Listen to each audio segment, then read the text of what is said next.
Everyone, कैसे हैं आप सभी। Welcome and welcome back to the channel. तो फाइनली बिहार एस्टेट की आप लोगों के जो एग्जाम हुआ था पेपर 1 एंड पेपर 2, उसकी जो आंसर शीट है वो कल आप लोगों की जो इसकी ऑफिशियल वेबसाइट है उस पर अपलोड हो चुकी है।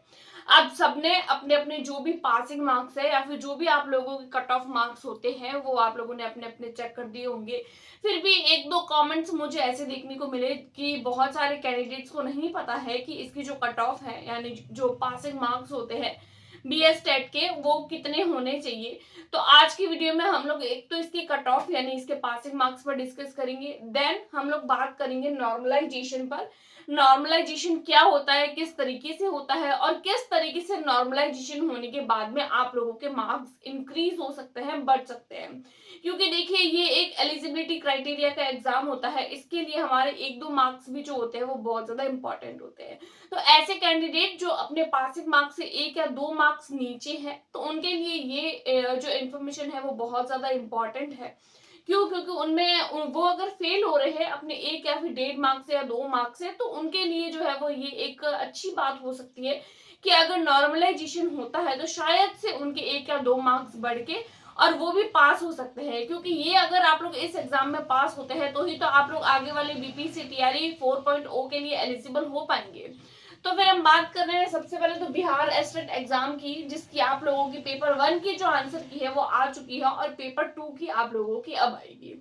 अब हम लोग बात करते हैं नॉर्मलाइजेशन और नॉर्मलाइजेशन के माध्यम से आप लोगों के मार्क्स बढ़ेंगे। मेन इसके बारे में मार्क्स किस तरीके से बढ़ते हैं एंड नॉर्मलाइजेशन क्या होता है इस पर डिस्कस करेंगे।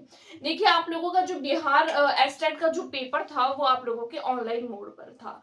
ऑनलाइन मोड पर होता है तो जब ऑनलाइन मोड पर होता है तो बहुत सारे कैंडिडेट होते हैं, we know that very well कि बहुत सारे कैंडिडेट होते हैं एंड ऑनलाइन मोड पर एक ही शिफ्ट में इतने सारे कैंडिडेट का एग्जाम करवाना पॉसिबल नहीं होता है। तो ऐसे टाइम में क्या किया जाता है, अलग अलग शिफ्ट्स में एग्जाम करवाए जाते हैं। तो जब पेपर अलग अलग शिफ्ट्स में होता है तो कोई शिफ्ट का पेपर ज्यादा टफ आता है, कोई शिफ्ट के क्वेश्चंस ऐसे होते हैं जो इजी होते हैं, कुछ शिफ्ट के क्वेश्चन ऐसे होते हैं जो मॉडरेट होते हैं। तो ऐसे में सारे शिफ्ट्स के पेपर जो होते हैं उनको एक इक्वल करने के लिए किया जाता है नॉर्मलाइजेशन। यानी कि एक कोई शिफ्ट जिसमें बहुत ज्यादा टफ पेपर आता है तो उनके एक या फिर दो क्वेश्चन जो होते हैं उनको एज अ बोनस मार्क्स दे दिए जाते हैं। इस तरीके से सारे जो पेपर होते हैं या सारी जो शिफ्ट्स होती है उनके पेपर को इक्वल करने के लिए नॉर्मलाइजेशन किया जाता है।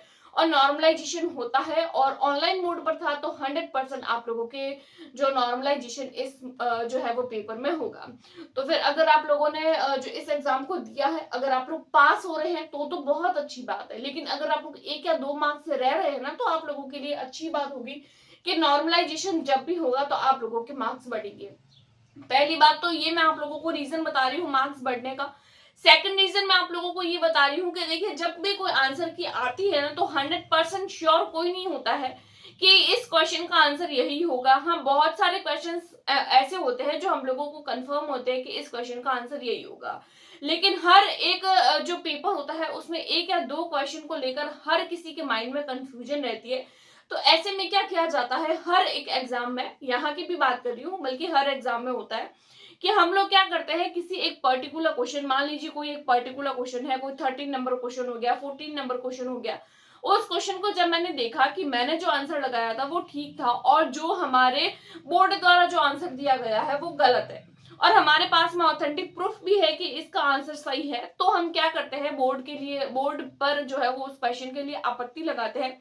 50 रुपए हम लोगों को इसके लिए जो है वो फी पे करना होता है पर क्वेश्चन के लिए। अगर आप लोग उसके लिए आपत्ति लगाते हैं फिर इसके लिए एक कमेटी बैठती है। कमेटी बैठने के बाद में इसके जो भी एक्सपर्ट्स होते हैं उस एक सब्जेक्ट स्पेसिफिक जो भी एक्सपर्ट्स होते हैं वो बैठते हैं और देन उसकी जांच पड़ताल होती है। जब जांच पड़ताल होती है और जब अगर हमने जिस क्वेश्चन पर आपत्ति लगाई है अगर वो आंसर सही निकलता है तो हमको नहीं बल्कि हर एक कैंडिडेट जिन्होंने उस एक पर्टिकुलर क्वेश्चन पर वो ऑप्शन टिक किया है उनको मिल जाता है उसका बोनस मार्क्स।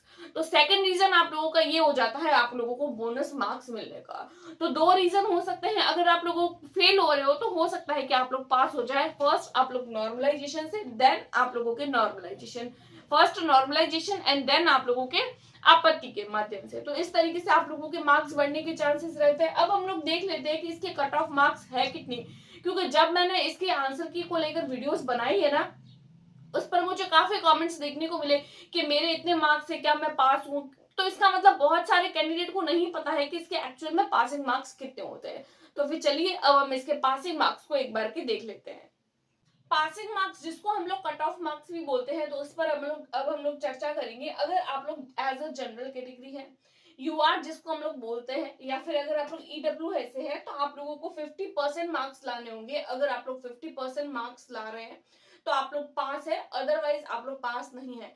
50% मार्क्स की यहाँ बात हो रही है, 50 मार्क्स की बात नहीं हो रही है। 50% मार्क्स, 50% मार्क्स चाहिए एंड 75 नंबर चाहिए। परसेंट होने चाहिए 50 एंड मार्क्स होने चाहिए 75 आप लोगों के लिए, जनरल, यूआर और ईडब्ल्यूएस। सेकंड हम लोग बात करेंगे जो पिछड़ा वर्ग होता है, जिसको हम लोग ओबीसी के नाम से भी जानते हैं, तो उनके लिए जो पासिंग परसेंट होते हैं वो होते हैं 45.5%। एंड जो आप लोगों के मार्क्स होते हैं वो होते हैं 68.25। अगर आप लोग इस क्राइटेरिया के अंदर है और ओबीसी कैटेगरी से है तो आप लोग पास है, अदरवाइज आप लोग नॉर्मलाइजेशन एंड जो आपत्ति में क्वेश्चन बढ़ने वाले हैं उनका आप लोग वेट करिए, अगर आप लोग एक दो मार्क्स से आगे पीछे है तो। देन हम लोग देखेंगे अत्यंत पिछड़ा वर्ग, तो उनके लिए पासिंग मार्क्स होते हैं 42.5% एंड जो मार्क्स होते हैं वो होते हैं 63.75। उसके बाद में हम लोग देखते हैं एससी एंड एसटी कैटेगरी के, तो बहुत कम मार्क्स की जरूरत रहती है इनको, 40% मार्क्स चाहिए एंड 60 मार्क्स, 40% एंड 60 मार्क्स। उसके बाद में अगर आप लोग दिव्यांग है तो दिव्यांग के लिए भी सेम एससी एसटी कैटेगरी की तरह ही होता है, ये भी 40% मार्क्स चाहिए एंड 60 मार्क्स चाहिए, 60 नंबर यानी 60 नंबर और 40%। ठीक है, उसके बाद में हम लोग देख लेते हैं महिलाएं यानी कि फीमेल, ऐसी फीमेल जो ओनली बिहार से है। अगर आप लोग बिहार से है और फीमेल है तो आप लोगों को 40% चाहिए और 60 मार्क्स चाहिए। और अगर आप लोग फीमेल है और अदर स्टेट से है तो आप लोगों को as a general category marks लाने होंगे। ये वेरी वेरी इंपॉर्टेंट बात है कि अगर आप लोग फीमेल है, क्योंकि लास्ट टाइम जब हम लोगों ने बीपीएससी टीआरई 3.0 का एग्जाम देखा तो बहुत सारी महिलाओं के जो सीटेट के मार्क्स थे उसमें गड़बड़ पाई गई, तो बाद में उन महिलाओं को निकाल दिया गया। तो आप लोग ध्यान रखें, अगर आप लोग ओनली बिहार से है तो आप लोग 40% पर पास होंगे।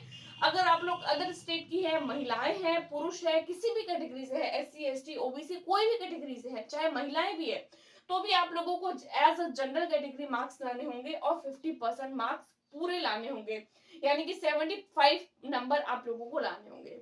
तो ये हो जाती है इसकी कट ऑफ मार्क्स। और आप लोग एस्टेट में पास हो रहे हैं नहीं हो रहे हैं तो वो आप मुझे कमेंट करके जरूर बताएं, क्योंकि कल भी मैंने एक पोल लगाया था, उसमें लगभग जो है वो 70% लोगों का जो यस था कि वो पास हो चुके हैं और बाकी लोगों की खुल नहीं रही थी वेबसाइट। तो अब इससे तो कल से तो शायद शाम से खुल ही रही है, 5 बजे के बाद में ओपन हो गई थी और लगभग सारे लोगों के मार्क्स जो है वो आ चुके हैं। तो अभी आप जाइए वहां पर पोल करिए, आप लोग पास हो रहे हैं नहीं हो रहे हैं।